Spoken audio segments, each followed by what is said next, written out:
Hi, welcome to our 1 in 52 has autism spectrum disorder. Who do you know? Presentation. I'm Trish Kane, and I'm the Deputy Director at Pathfinders for Autism. I am also the mom of a 26-year-old with autism. His name's Eric. He's pretty impacted, and you're going to hear about Eric today. And I want to let my co-worker introduce himself. Hi, everybody. I'm Neil Lichter. I am one of the program directors of Pathfinders for Autism. I've been with the company for about 7 years now, and I have a 15-year-old son named Max, who is on the autism spectrum, and we'll hear a little bit more about him today as we jump in. A little bit of housekeeping about who Pathfinders for Autism is. We were an organization started 20 years ago as a way for families to be able to find resources. Back then, the internet wasn't what it is today. It wasn't as easy to find all the different services using Google. So back then, they started the organization as a way for families to be able to find barbers and dentists and speech therapists and other things like that for people who were dealing with loved ones on the autism spectrum. Over 20 years, we've grown and grown. Our website, pathfindersforautism.org, is a terrific website. And one of the best parts of it is that provider directory that you see on our screen. And on that directory, you can go on there on our website and you can search for resources by your zip code. And resources like barbers, dentists, social skills groups, little league teams, support groups, doctors, all kinds of different things. And you can search to find things that are close to where you live, so you can find resources close to you. Terrific resource, one that I used long before I ever became an employee at Pathfinders. When my son was first diagnosed, I would call in on the helpline and go online to find great information.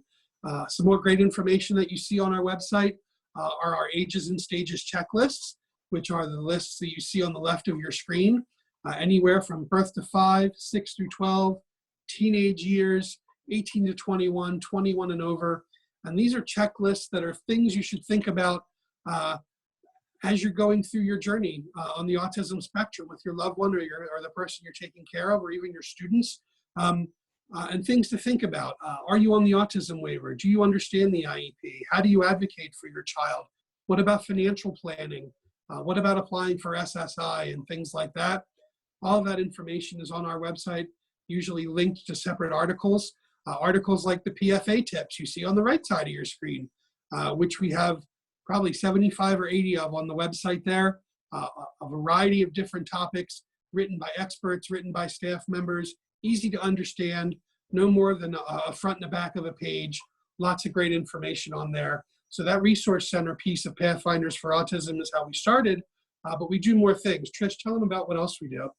Okay, thank you. We do our trainings, which are free, and this training came about because a lot of people were inquiring, how do you explain autism to those that may not have a direct connection to autism? For example, perhaps those in your worship group or at the local grocery store or the library, or wherever you venture out into the community.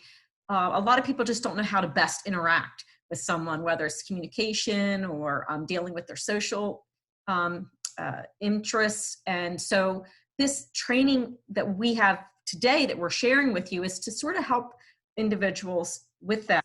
What we found when we introduced this particular training a little over a year ago is that even the parents, the caregivers, and others that are directly dealing with individuals with autism also found it worthwhile, because we're not doing a clinical presentation. This is a very interactive, practical understanding, some tips and strategies along the way. The other things that we do have been, we're a very integral part of the responder training. We started that program in 2012, and we train law enforcement, EMT, fire, etc. We have an approved curriculum as well as certified trainers to deliver those programs. And we also work with hospitals. A lot of the ERs have been seeing patients come into the ER on the spectrum, and they just want to have a better interaction. So we developed a curriculum that we currently train many of the hospitals here in Maryland. And of course, we bring in experts to talk about other topics like potty training, picky eating, behavioral related things, but also legal issues, financial issues, whatever the community is interested in, we will bring in professionals to help us with that. The third probably big piece of what we do is our recreational events, because having a child on the spectrum sometimes means that you might not be able to participate in certain things, whether it's a financial reason or you're concerned about being in the community and how other people might react. So we host these really neat fun events or recreational events. Our signature event is the aquarium, which we do every February. And we rent it out. The whole family gets to come. We have close to 1,700 people show up for that event. And it's a wonderful event. It's an opportunity for that community and the sharing and just to get to know other folks dealing with a child with autism. So those are probably the other two big pieces of what we do. Great. So like Trish said, this is a pretty non-clinical presentation. This is as clinical as I'm going to get with everybody. Autism is a neurological development disorder affecting multiple areas of the brain and body. That is just a long-winded way of telling you that this is by no means a cookie-cutter disorder. Not everybody with autism looks alike, acts alike, sounds alike, reacts the same way, is triggered by the same things, de-escalates by the same way. It is very unique, very individualized. No known cause, no known cure for autism. Early intervention has proven to be extremely helpful. The earlier the intervention gets, the better off a lot of young people can be in dealing with their autism as they get older. This whole list of therapies there, Trish and I have got covered for sure between she and I with our kids. We do find a lot of families who are using biomedical, homeopathic remedies, special diets, which is great because sometimes changes in diet can certainly have effects on behavior, because sometimes behavior is caused by maybe a food allergy, a gluten allergy. And if you take the gluten out of somebody's diet and they're not in pain any longer, you might see a reduction in behavior. But since autism is not a cookie cutter disorder, what works for one person may not work for everybody. So you do find some homeopathic remedies and special diets that are effective on some behaviors. But again, what works for one doesn't work for everybody. Some individuals on the autism spectrum may need services and supports their entire lives with very basic things, getting up, getting dressed, using the bathroom, going to school. And others are going to not need all those basic supports, but might need more supports as they get older with social skills and being able to make friendships and understanding personal hygiene rules and things like that, and how to have conversations and how to make friends. And they may get through school very easily, but never understand sarcasm or even understand how to make friends with somebody and not know how to fit in. And that, of course, creates a lot of anxiety as well. I think one of the important parts of our trainings, wherever we go, is to emphasize the fact that this diagnosis isn't the same for everybody. So we have two videos of individuals that are on the autism spectrum, just to give people an idea of the differences. So let's look at our first gentleman.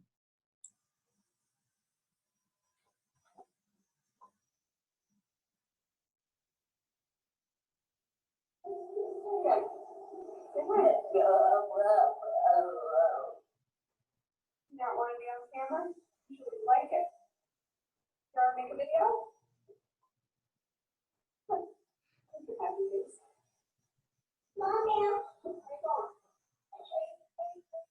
Okay, so that was a really brief period of time, but in that those 15, 16 seconds, we saw Dev, and we know that it's very possible that Dev is nonverbal or low verbal, probably has some vocabulary that he uses to communicate to his mom. He seemed in that particular video, his mom said that he usually likes to be taped, and apparently he wasn't feeling it that particular day. But you did notice what he was doing is that he was playing with a rubber band, like a rubber Live Strong kind of bracelet. He finds those comforting. So Dev was self-calming using that particular device. It could be as simple as like a ball or any kind of fidget that you could have, a bag, like a balloon full of beans or rice or flour or whatever it might be, whatever it is that that person might find soothing or comforting. But it may not even be a thing or a fidget. It could be a sound. Eric, when he's a little stressed, I can tell because he'll start humming. He'll make this sound, and I know that he's trying to self-calm. But it could be things like counting. There's many ways that people are going to self-calm, and it's really important for us to be attuned to those. Look at our next gentleman. Let's see, is Grant. Now, Grant is also on the spectrum. He supports us in law enforcement training. So the content of what Grant's going to talk about is not so much the important part of this exercise. It's more about, I want you to just pay attention to his behavior and some of the comments that he makes, and then we'll talk about it a little bit more.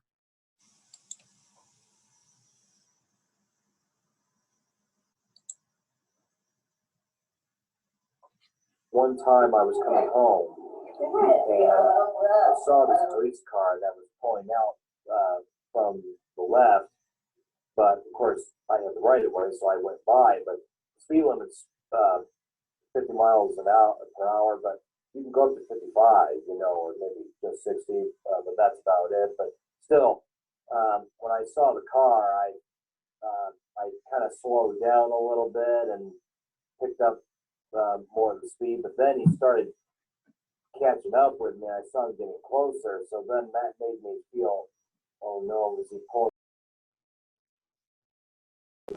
You know, am I in trouble? And so then I put on my right blinker and pulled over, and then I saw the flashing lights then go on, and he came up to me and he asked me, why did you stop? And I said, I thought maybe he wanted me to stop because I saw him, you know, right behind me, so, very close, almost right on my tail. And then I thought, he asked me if I had too much to drink, and well, of course I didn't. And so I said no, and of course he didn't know that I had disabilities, and I didn't bring it up either. Okay, so just watching Grant a little bit, we noticed a very similar pattern as far as his eye contact. He did not make much eye contact in the video, so the likelihood that he made eye contact with the officer that had stopped him is probably low as well. So the other thing I would point out about Grant, if you were listening to him talk about you know, the speed limit, he's a rule follower, right? So if you think about you know, folks that may be on the spectrum who have to deal with the chaos of the world, and we'll talk about sensory processing and all the other impacts that people might experience, the idea of a role or a routine or boundaries are really supporting and help the person manage through their day-to-day.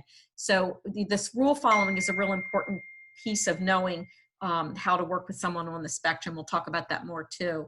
You notice his anxiety got him a little more, you know, where he's putting his head down, his eyes downcast. So his anxiety was building as this was going on. And the last thing he said was really struck me a lot was the fact that he didn't know whether to disclose or not to disclose his disability. We do have a parent tip, a PFA tip that was authored by a professional. He's an attorney, and he also works with adults on this in employment issues. So he wrote a parent tip on to disclose or not to disclose, and he talks about both sides of that issue. And I think it's a really helpful parent tip in that particular case. So as you can see, between Dev and Grant, they're two different people with the exact same diagnosis. The most recent prevalence statistics that have come out say 1 in 54 children have been identified with an autism spectrum disorder, according to the Centers for Disease Control. In Maryland, we are at 1 in 52 children. Maryland is the second highest state involved in this study as far as prevalence rates. 1 in 33 boys in Maryland on the autism spectrum, and 1 in 128 girls. it is diagnosed 4 times more common in boys than it is in girls. Girls oftentimes get diagnosed later in life, so sometimes they aren't being considered in studies like this. This study also is done on 8-year-olds. This particular one chose a group of 8-year-olds that had autism on their IEP, Individualized Education Program, as a diagnosis.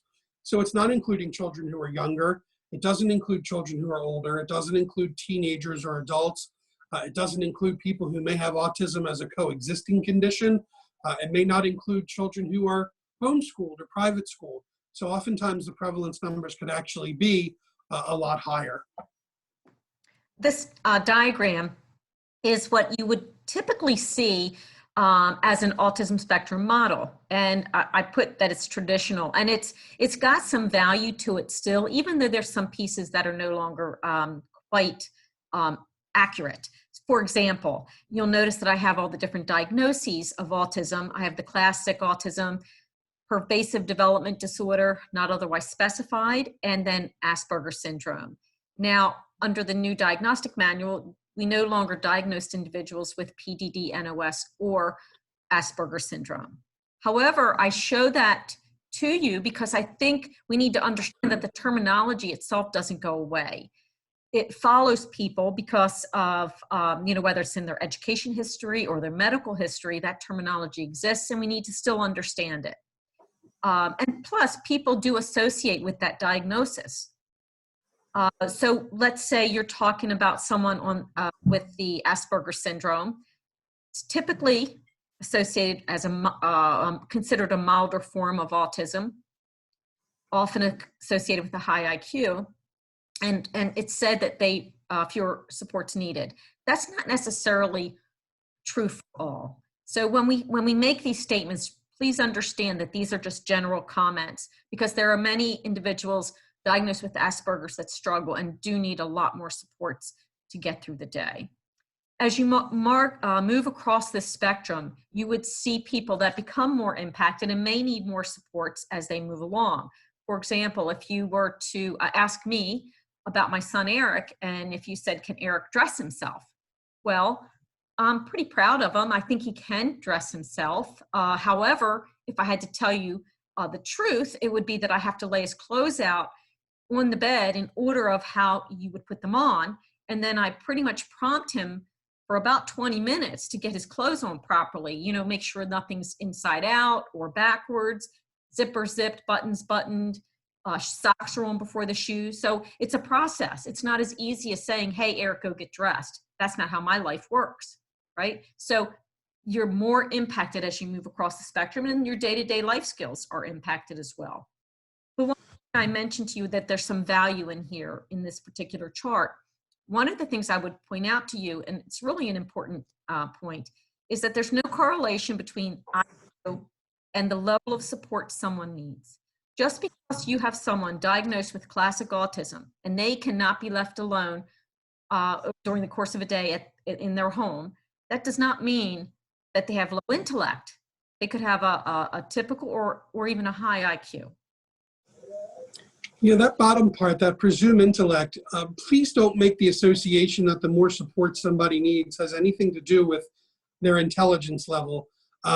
Just because if you only see the way autism is projecting out and see people for where they struggle, you might not feel comfortable making, you might make assumptions about their intellect, and that's what we want to warn against. Eric comes out and trains with us all over the state at hospitals and emergency rooms. And Eric might come in and have his headphones on or not be verbal or using echolalia and not answering questions. And I see medical students and doctors sort of make the assumption that Eric doesn't know how to communicate and doesn't understand what they're saying. And nothing could be further from the truth. Eric communicates a little bit differently, but if you give Eric a piece of paper and a pencil and you write out a question to him, Eric's able to answer you oftentimes and can write down answers to your questions. Eric studies foreign languages. Eric changes all of his movies into different languages. Eric owns every English to whatever dictionary that's out there, and it's all in Trisha's living room. He's a very bright young man, but if all you see is the way his autism is projecting out, you may not presume intellect. And as always, that's going to be probably our last slide, is presume intellect. but always presume intellect, because you don't want to shortchange somebody on the gifts that they can bring as a friend, as an employee, as your child, or as the person you're taking care of.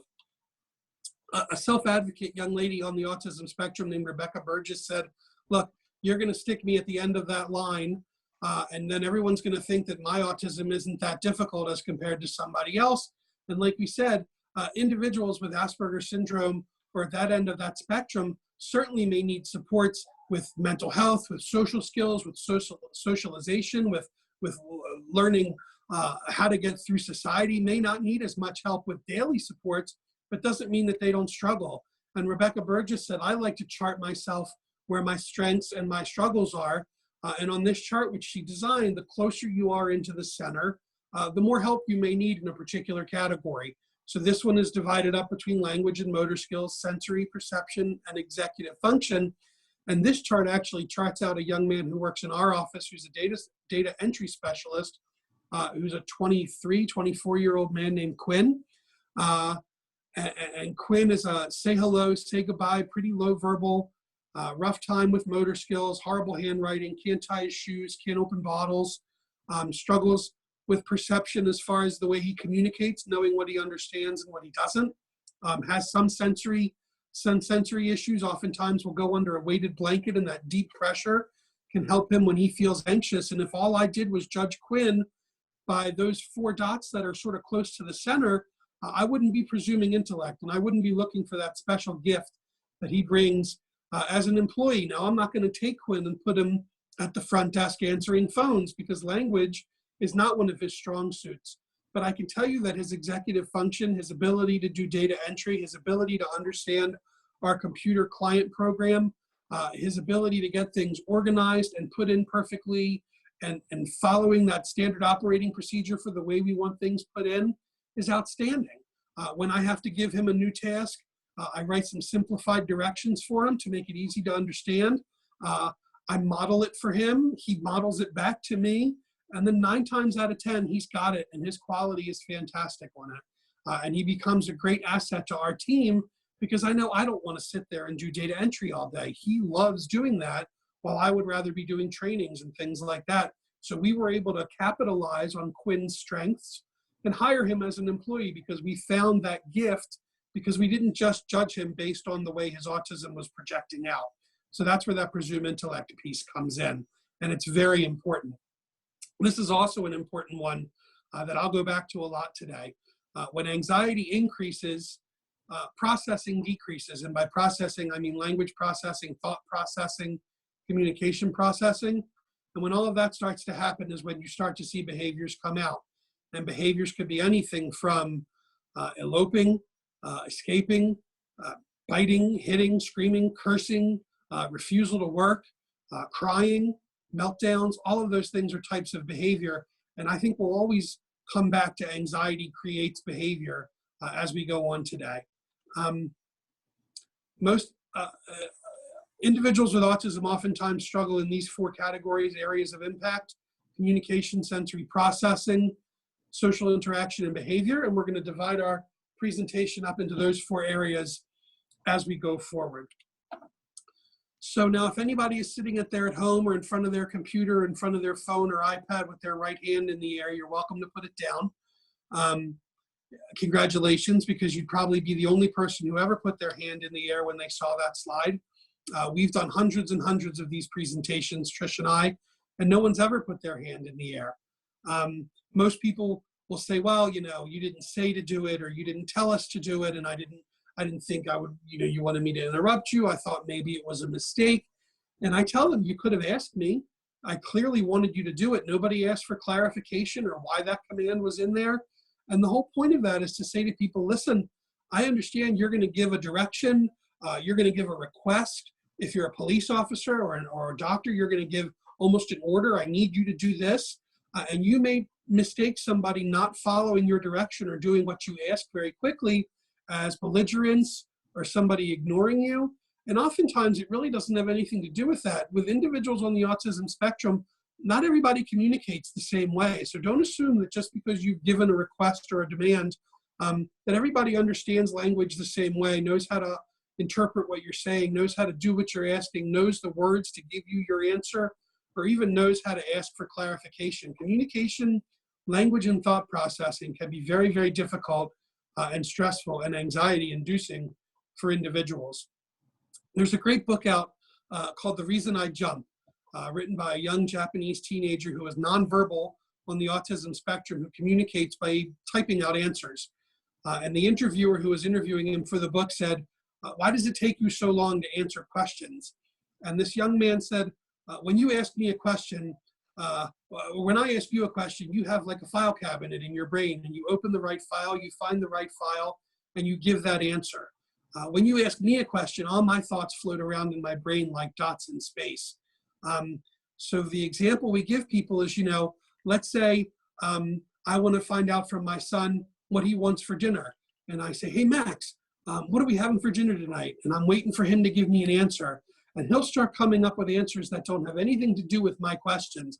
And I know you're hungry. That's why I'm asking you what you want for dinner. But Max, tell me where you want to go. And no, don't tell me not right now. I need to know what, and my questions will get more frequent and my voice will get more irritated. And I don't want to go to the zoo. I need to know what you want. No, not at 6 o'clock. I need to know now. "Oh, that's what you want for dinner. Oh, why didn't you say so?" Oftentimes he doesn't say so because I don't give him the time to process those questions to come up with the answer I need. And he's got to pick through all these different thoughts to find the answer to his question. So trying to give people that time to process is a very important thing to do. Okay, so let's talk about the first area of impact, which is communication and language processing. So if you think about what Neil was just talking about, the process to come up, to receive that information, look for that thought, the right thought, and then figure out how to best get it out to somebody so that they understand what you're trying to communicate is very challenging. The stats are that close to half of individuals diagnosed with autism are also considered nonverbal. However, that doesn't mean they can't communicate. There's many ways that people communicate, whether it's the assistive technology, which, by the way, when my son was diagnosed in 1995, we did not have access to any of this, which is awesome now because our children have such ability to try new things and to learn quicker through this technology. We walked around with PEC cards, picture exchange cards, in a binder, and it was very heavy, and we had hundreds of them, and it was Velcroed, and many of you probably remember that. So maybe verbal, but unable to sustain a conversation. Let me give you an example of that. Eric has a friend named Nick who's on the spectrum. Nick is verbal, but when Nick comes to visit, Nick wants to talk to me about his most favorite thing in the whole wide world. And he really goes on and on and on. It's really not a conversation at all. It's quite the monologue, because he likes to talk about his favorite thing, which is washing machines. And he knows more than anybody about washing machines, when they were first invented, when the automatic washing machine was invented, whether the front loader is better than the top loader. And he can go on and on and on and talk to you about that. And he really doesn't care if I participate. But that is not a conversation. But if I want to talk to Nick and I need to get information from Nick, I have to do a couple of things. One is I'm very aware that, as Neil mentioned, it may be more than one way to communicate with somebody. But what I'll do with Nick is, Nick, I'm going to let you tell me 2 more things about a washing machine. And then I get to ask you 2 questions. So what I've done is I've verbally said it, but I've also held up my hand, showed him 2 fingers. So you have 2 more things about washing machines. And then I get to say 2 more things, and he gets to ask me 2 more questions, right? So I need to know things like, what's he want for lunch? What time's his mom coming to get him? So for those reasons, I do need to give him some rules, and rule following helps in this particular instance. Let's get to the next one. Now, there's a couple other ways that people communicate. For my son, echolalia is one of the ways, because to him, repeating what I say to him is just giving me words back, but it gets me off his back in his mind. It gets me to stop bothering him, or at least gets him to stop asking over and over again, what do you want for lunch? What do you want for lunch? What do you want for lunch? Instead, what I know, for example, I'll say to Eric, for lunch, pizza or chicken? He'll say chicken. Well, do you want chicken or pizza? He'll say pizza. It's the last thing I said. He just wants to give me the answer because he knows I need one. But what learned for Eric, because he is a visual guy, if I write down pizza and chicken and say to him, which one do you want? And he circles the one he wants. I'm much more confident that that's what he wants for lunch. So the way I need to communicate with him is a little different. And I've got to watch when he's doing that echolalia. I need to make sure, and there's other ways that you can do to make that happen. Now I'm going to ask Neil to talk a little bit about the scripting. Oh yeah, that's one of Max's things. Max is a very verbal kid, has all the words, but really doesn't like having conversations, struggles to come up with the words to answer questions, and it causes him a tremendous amount of anxiety. What he's able to do is he has a great memory, and he memorizes scripts of his favorite movies, TV shows, commercials, YouTube videos, and he's able to find his words and the words of others. So he will use those words in conversation, and you may have no idea that he's doing it because you may not be familiar with whatever it is he's scripting, and it's a way he's able to keep his anxiety low while engaging in this social interaction with somebody, which causes him anxiety. So I'll see people talking to Max, and I listen to the conversation, and they say to me after a little bit, oh, he's a very bright young man. We had a lovely conversation. He's very smart. And I laugh because every line, every word Max used was straight out of the script from Toy Story 2. And unless you know Toy Story 2 the way my son does, unless you watched it 1,000 times this week, you'd have no idea that that's where he's using, that's where the words are coming from. Now, if you ask him a question he can't come up with a script for, that's where he's going to break that social skills rule, and he's just going to turn around and walk away from you without so much as a goodbye, which comes off as kind of rude. If he really wants to continue the conversation with you, he might say, no, here's your next line. And he'll give you the next thing he wants you to say, so he can continue his conversation with you through scripts. And it's a genius way to me that he gets through his day with his conversations to ease his anxiety. It does come with a dark side because he's able to recognize emotions from people's words. So he pulls his scripts from those when he sees somebody who's angry in a movie. And if a person's angry in a movie and they say, you do it yourself, you stupid, lazy jerk, that's something that Max is going to bank in his head as something you say when you're angry. So when I call down to Max at the end of every day to turn off the PS4 and the 3DS and the iPad 5 and the iPhone 11 and whatever else he's playing with, and I tell him it's time to come upstairs and read a book and get ready for bed, oftentimes I hear from the basement, you do it yourself, you stupid, lazy jerk. Now, it's a rude thing to say. I'm used to it by now. I've heard a lot worse yelled up at me from the basement, but I know my son, and I know the way he processes language. And what I'm doing is I'm asking him to do something he doesn't want to do. It makes him angry. And instead of coming up with the words to tell me what he wants, he goes right to a script, and that's what comes out. I know my son. If my son had all the words and he was able to ease his anxiety about coming up, he would probably say, dear father, I would be more than happy. I can hear all of you laughing out there, but this could really happen. Dear father, I would be more than happy to do anything you want me to do. Just give me 5 more minutes with my awesome Lego tower and I'll be up, but that's not my kid. The process for my son is, you're asking me to do something I don't want to do. It makes me angry. That's what's going to come out. 2 minutes later, Max comes upstairs having done what I asked him to do because he processes what I asked and was able to come up. But here's the thing, Max gets angry at me in doctor's offices or movie theaters or malls or elevators, and those same language will come out. And oftentimes that creates a lot more anxiety, not just for Max, but for everybody. Right. And just to finish up the communication and language processing, we talk about, using repetitive or idiosyncratic language. Again, I sort of push that back to that self-calming tool. I said that some people have fidgets that they manipulate with their hands, or they make noises, or they count. So I look at that in that way.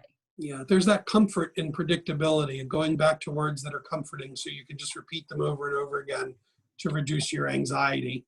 And just the sample of a PEC symbols. Yep. Used to carry around big notebooks full of them, right? Yeah. A little more on communication. This is a great one, important point. Direct language. Don't say in 10 words what you could say in 5. Keep your language easy to understand. Keep the language you use difficult to misinterpret, because misinterpretations can lead to misunderstandings. And that all creates anxiety, which again, I'll say it again, anxiety leads to behavior. You may get blunt or tactless answers. Sometimes you're dealing with literal thinkers. So don't ask a person on the autism spectrum how you look in an outfit unless you're willing to hear the God's honest truth. Because telling a little white lie is a social skills rule that may be confusing to some individuals who are very literal thinkers and rule followers and don't want to lie and figure you're going to ask a question and you want an honest answer. So think about the words you're using and the language you're using, because language can be very confusing. Sarcasm, metaphors, euphemisms, idioms, all of those things oftentimes are very confusing and rely on people to understand all the terminology and the phrases that you use. And not everybody understands the same expressions. For example, what did we tell this little guy here? I always ask our audiences, what do you think we told him? And people will say, grab the chair or move the chair or whatever. And the answer is we told him to take a seat. And it's adorable and it's cute because he's a little one and he maybe doesn't understand what the expression means. But literal thinkers, I promise you, my 15-year-old does that in school. They're not going to think it's funny and cute. They might think he's being a smart aleck, he's being difficult, he's being belligerent. But for a literal thinker, take a seat means just this, to take the seat. And what could I say to him? What could I do to simplify my language to get him to do what I want him to do? And I could just say, sit down in the blue chair. And that removes any opportunity for that misinterpretation. I'm going to tell him exactly what I want him to do, and don't leave it up to him to interpret or to even ask, I don't understand what that means. Can you please explain that? Receptive and expressive language may require additional processing time. It's a fancy way of saying that it takes longer for an individual on the autism spectrum to process what you're saying, hear the words, figure out the meaning, come up with the right answer, figure out the words to give you, and then give you that answer, whether it's verbally or non-verbally. And sometimes it takes up to 20 seconds, which doesn't seem like a long time. So let's just sit here quietly for 20 seconds.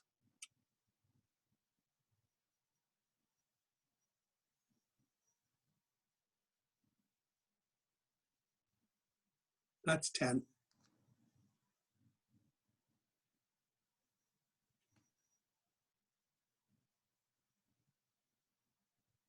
And that's 20 seconds. And that's just to answer one question. And if you ask another question, the clock's going to start over. And if you ask yet another question, the clock's going to start over again. Anxiety is going to start to build. When anxiety builds, processing goes down and behaviors come out. So giving people time to think,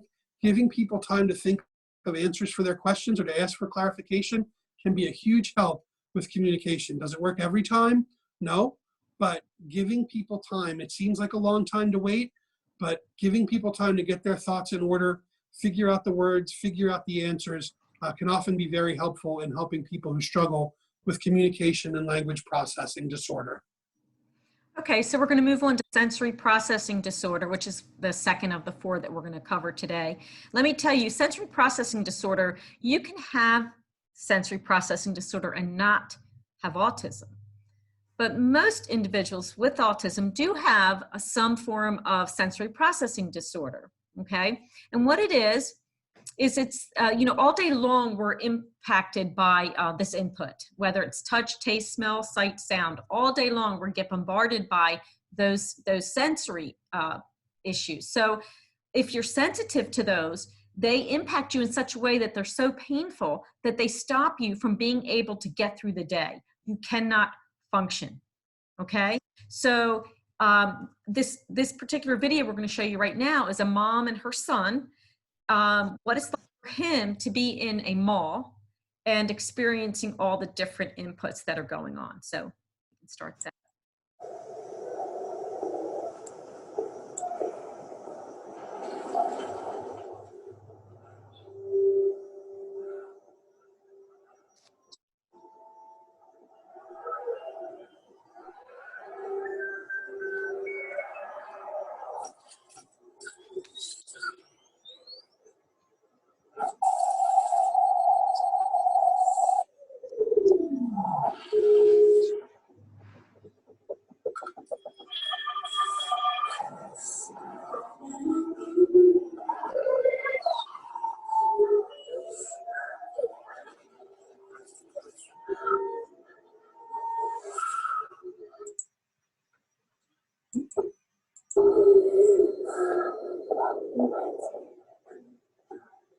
6, 7, 9.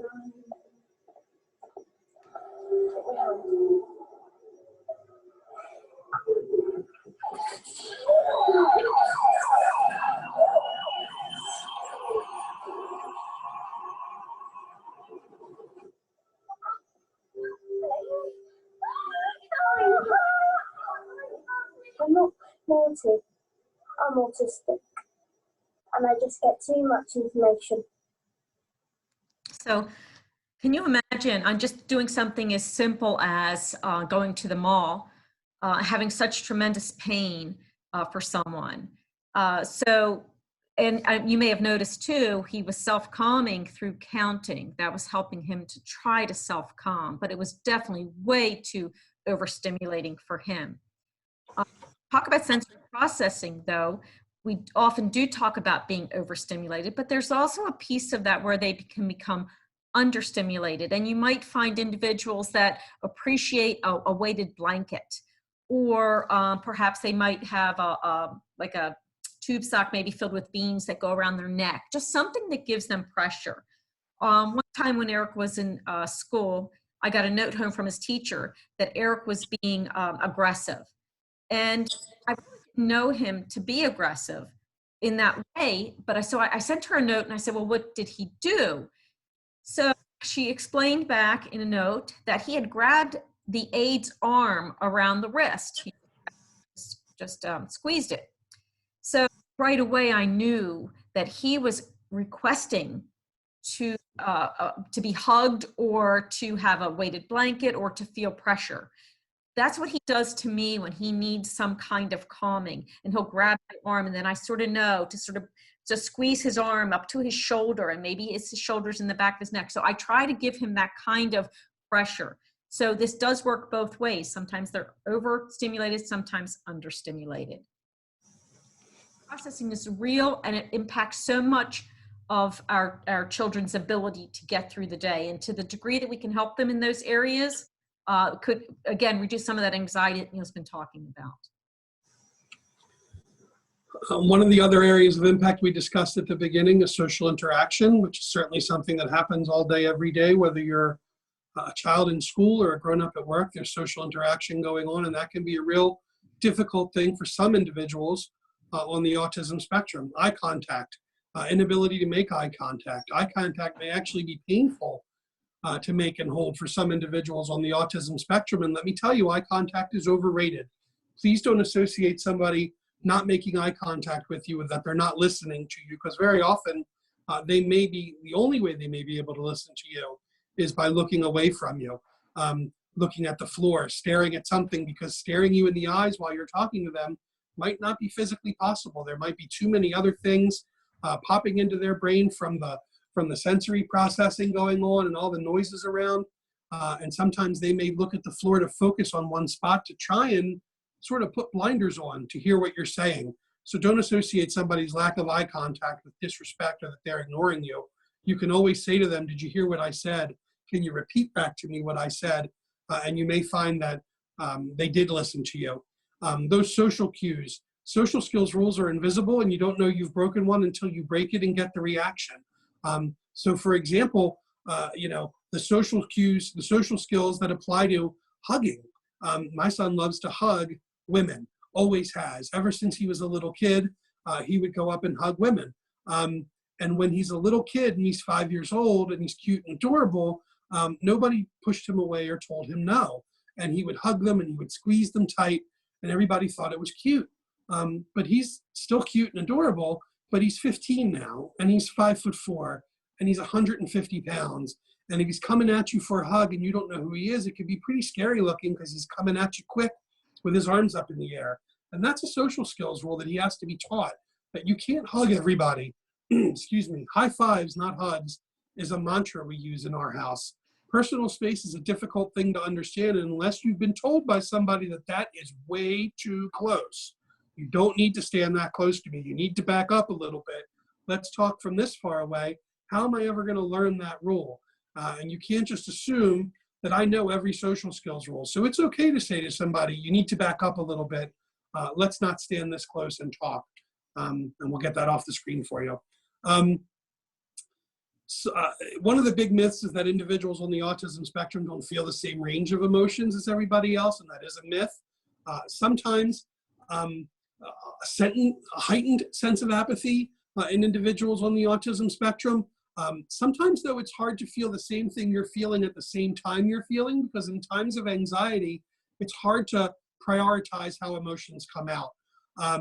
Last winter, or the winter before, when we used to get snow and things would freeze in Baltimore, I walked outside onto my front porch. My two children had walked down in front of me in the wintertime, and I slipped on the ice on our porch, went up in the air, came down with my leg tucked underneath me behind me. And my wife and my older son reacted as you would probably expect them to react. Oh my God, Neil, are you okay? Get up. Oh my God, let's get inside. Are you okay? Should we call the doctor? But you looked over at Max, and Max was cracking up. Funniest thing he'd ever seen. And my wife and my older son are two of the best advocates for my son that are out there, and would do anything for him, but they got extremely angry at him for laughing at that. And what they didn't realize was that, you know, in times of anxiety, to him, people falling down is funny, whether it's me or anybody else. But then he realized it was me after they had gotten me up and into the house. And by the time he had gotten in the house, he had appropriately prioritized the emotions. He realized I was hurt. He was bringing me aspirin and hot compresses and ice packs and vitamin C pills and anything he could think of to try and make me feel better. It just took him a little longer to realize the situation that was going on. Individuals who struggle with social interaction struggle to develop peer relationships often, whether it's in school or on a job place. If you don't watch the same shows everybody else watches, if you don't get the jokes everybody else is making, if you aren't able to follow along or fit into a conversation or even introduce yourself to a group, it's hard to make relationships and develop relationships. And that in and of itself creates a tremendous amount of anxiety for individuals on the autism spectrum. So social interaction is certainly something that can feed right into that anxiety, creates behavior. Okay, so then the last area that we wanted to cover was the idea of behaviors. And I put, quote, bad behaviors, because I'm really not meaning them as to be bad. I'm looking at them as more of a tell, an observation. So, you know, we talk about all behavior should be seen as communication. At least initially, you really need to go there first, and especially rule out pain. And I know that has been really important, an important lesson that I learned over the years for Eric, because his behaviors, he has a certain behavior that I know that he is in pain. He hits himself. It's SIB, self-injurious behavior. He hits the back of his head really, really hard, so that if he doesn't have a headache, he will get one. But typically it's some kind of pain that he's experiencing, and he does not have the ability to share with me what the pain is. Because even if the pain is what we've learned over the years, it could be anything, a sinus infection. It was, of course, it could be a headache, but it was a sinus infection, an ear infection. Most recently, it was acid reflux. And again, he's hitting the back of his head. So what would make someone think other than, let's say, a headache? But for him, that was his way. And it took a while over the years to figure out that that was his way of communicating. So if you have an individual who has a behavior that is not typical for them, and it may be something you need to try to figure out why that person is behaving in that way. Obsessive tendencies, impulsive acts, I put redefined because, you know, people say they're obsessive or they're impulsive. But think about it. If you had the inability to communicate your needs, your wants, your pain, there's only one way to do it, and that is through your actions. Right? So if you're thirsty and you want something to drink and you don't have the ability to ask for something to drink, you may grab someone's water and drink it. It's a rude act. It's an impulsive act, but it's to satisfy a need that person has. The obsessive tendencies, I like to look at that in a different, more positive way, and I guess positive may not be the right word, but in a different way, and that is as a passion. Because just like anything, if you find something that someone likes, foreign languages for Eric, for example, washing machines for Nick, for example, and you use those, you could talk about these topics and perhaps de-escalate a situation, or maybe redirect somebody from a situation. Maybe they're having some anxiety, and you can sort of try to talk them through it by talking about something that they really appreciate or like. So I really think we need to look at behaviors in a way that's, well, how can we use those behaviors to help us help the person, and also to help us to redirect or de-escalate a situation. So behaviors is just that. So, and here's some great helpful tools too. Schedules. Eric lives for schedules. He appreciates a schedule. Again, it's that whole idea about knowing what's next, what to expect, not having that chaos around them. So if I give Eric a schedule and let him know what he's going to be doing in a given day, he really appreciates that structure. What he likes even more than just a list of things, he loves a checkbox, to be able to check it off, to say that I've completed that. So he really finds satisfaction in getting something completed. Other tools, we talked about the PECS cards. Social stories are extremely helpful. And don't be fooled to think these are just for children. Social stories are also good for adults. You just need to put the right pictures in place, make them an adult social story. And then of course the fidgets we talked about. This is an app that I had downloaded a few years ago that I really like, and I just like to share it with you. It's called ChoiceWorks. So there is a price for it. But what I like about it is that you can actually create lists of, like a schedule of lists for things that you want that person to complete. Right? So let's say it's the bedtime ritual, my nighttime schedule. You can say that they're going to brush their teeth, and then they're going to take a bath, and then they're going to put their pajamas on. They can just give a list of all the things you want them to do. You can assign a time frame. It's going to take you 2 minutes to brush your teeth. It's going to take you this much time to do this. So it gives some really great structure and time, and breaks it down as much as you need to break down the task. And then once it's done, they press the button and it says, good job, finished. So it also gives them that affirmation. So I like this particular app. I like these time timers. I use a lot of timers in my house because transitioning from one thing to another, changes in routine, moving from a preferred activity to a non-preferred activity is something that creates anxiety for a lot of individuals. So timers, I think, are extremely helpful. At the end of the night, when it's time to turn off electronics, or it's time to turn off electronics to come do homework, I can't just go up to Max and just grab his iPad out of his hand. It's going to create a tremendous amount of anxiety for him. But what I say to him is, Max, you got 15 minutes. And I set a timer. Max, you got 10 minutes.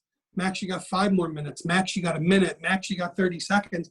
And I give him these little countdowns so that he knows we're getting closer and closer to the time to change activities. He's already dealt with the anxiety that might create.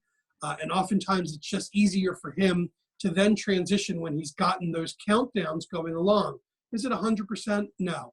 But it's definitely helped him reduce his anxiety when it comes to moving from one activity to another.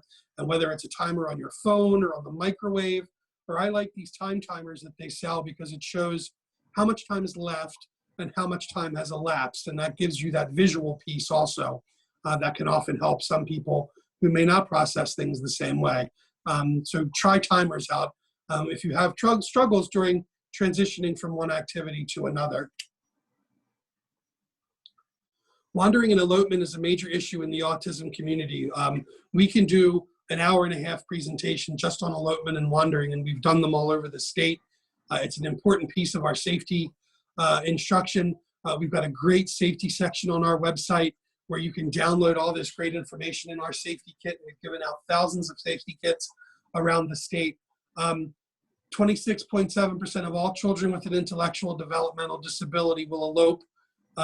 Almost 50% of children on the autism spectrum will elope from a safe activity. This isn't escaping out of a basement where they're being held. We're talking about eloping from a safe activity. Just going off to explore, going to find some place that they want to go, just walking away from a safe activity.